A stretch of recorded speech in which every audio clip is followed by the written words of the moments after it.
Bonjour et bienvenue sur ma chaîne YouTube. Dans cette vidéo, nous allons discuter d'un sujet qui est très sensible. Lorsque ton ado t'insulte. C'est Philippe de GérerMonAdo.fr et si tu aimes cette chaîne, surtout tu t'abonnes à la chaîne.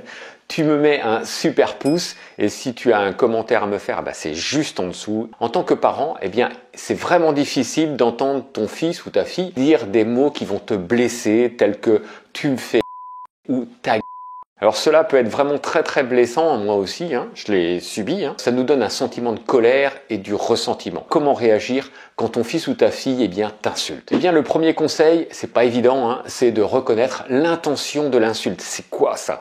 Avant de réagir, il est important de comprendre que les mots qui vont te blesser, les mots de ton ado, ne te sont pas destinés personnellement. Tu as pu déjà subir des choses blessantes lorsqu'il est en colère, lorsqu'il est stressé, lorsqu'il est confronté à des problèmes et il ne sait pas comment les résoudre et c'est ça le point clé. Donc si toi, tu prends personnellement les insultes, tu vas donner à ton ado le pouvoir de te manipuler émotionnellement et de renforcer son comportement qui va faire en sorte que ça va lui donner du pouvoir. Il va dire, tiens, j'arrive à manipuler ma mère, mon père, ça lui fait quelque chose, j'ai du pouvoir sur lui et ça, il ne faut pas rentrer surtout dans son jeu.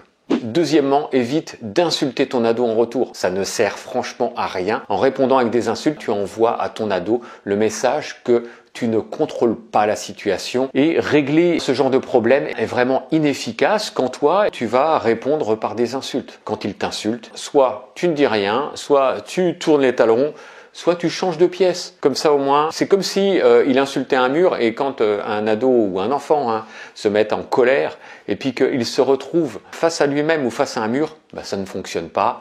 Et puis là, tout de suite, ça dégonfle. Le troisième conseil que je peux donner, reste calme et empathique. Lorsque tu es confronté à des insultes, essaye de rester calme et essaie de comprendre les raisons pour lesquelles ton ado a agi de cette manière. Si tu es empathique, tu aides ton ado à comprendre que son comportement n'est pas acceptable et qu'il doit changer. Le quatrième, fixe des limites claires. J'ai un e-book là-dessus, tu peux le retrouver dans la description. Un e-book sur les règles, les limites et les conséquences. Donc c'est juste en dessous, tu pourras aller voir à la fin de la vidéo, bien évidemment. C'est important d'établir des limites claires et des conséquences pour les comportements qui sont vraiment inappropriés, qui sont irrespectueux. Un ado doit être respectueux envers toi et ça, faut vraiment que tu le comprennes. Ça va aider ton ado à comprendre que les insultes ne sont pas acceptables. Ce n'est pas acceptable de se faire insulter et que des conséquences vont suivre s'il continue à agir de cette manière.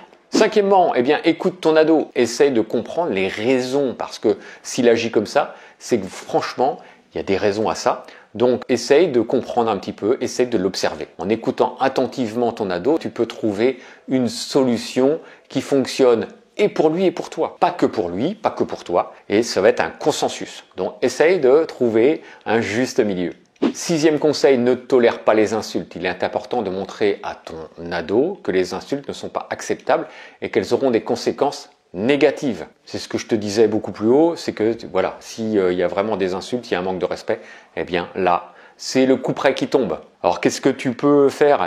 Essaye de faire en sorte qu'ils comprennent que ce n'est pas acceptable. Donc soit tu le renvoies dans sa chambre, soit tu le prives de quelque chose, tu le prives d'une sortie, tu le prives tu le prives des écrans parce que si tu l'envoies dans sa chambre et qu'il va avec ses écrans, de toute façon, qu'est-ce qu'il va faire? Il va utiliser ses écrans, comme ils le font souvent, pour dire à ses amis, à ses pairs, comme quoi, voilà, il y a eu un problème. J'ai eu un problème avec mon daron, ma daronne, c'est souvent leur propos. Et puis voilà ce qui s'est passé, j'en ai marre. Et puis voilà, ils font les victimes. Donc tu leur enlèves les écrans, tu leur enlèves tout ce qui peut leur permettre d'avoir des connexions avec l'extérieur. Et puis que lui se concentre sur lui-même et qu'il apprenne à savoir que ce n'est pas bien. On était au sixième, là on est au septième. Septième, c'est trouver des alternatives pour aider ton ado à exprimer ses émotions. Les ados peuvent utiliser des insultes pour exprimer leur frustration ou leur colère. Et c'est tout à fait normal. Mais trouve des alternatives, toi, qui vont aider ton ado à exprimer ses émotions de manière plus approprié. Moi, j'ai une amie qui dit, voilà, va dehors, va crier si tu veux, ou va courir, ou fais de la musique. Vas-y, prends ta guitare et puis voilà, mets-toi sur ton morceau, un morceau qui déchire bien, comme ça au moins, ça permet d'expulser un petit peu tout son ressentiment. Donc il faut vraiment apprendre à ton ado à exprimer ses émotions de manière constructive. Pourquoi? Parce que si ton ado t'insulte ou s'il a des comportements violents, eh bien ce n'est pas bien. Donc c'est essentiel de l'encourager à exprimer ses sentiments. Franchement, tu lui dis, eh bien oui, je comprends ce que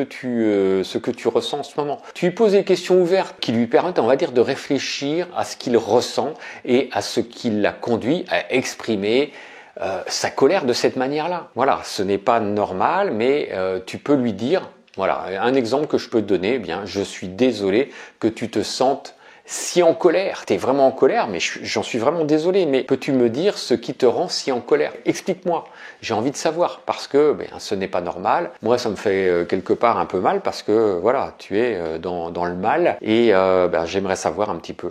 Et si je peux t'aider, eh bien je le ferai. Si je peux pas, je vais te dire, voilà, moi je peux pas t'aider, mais bien souvent, on trouve toujours une solution à un problème, et puis au lieu de se mettre en pétard, on peut trouver quelque chose. Ça va permettre à ton ado de mettre des mots sur ses émotions et de les exprimer de manière beaucoup plus productive.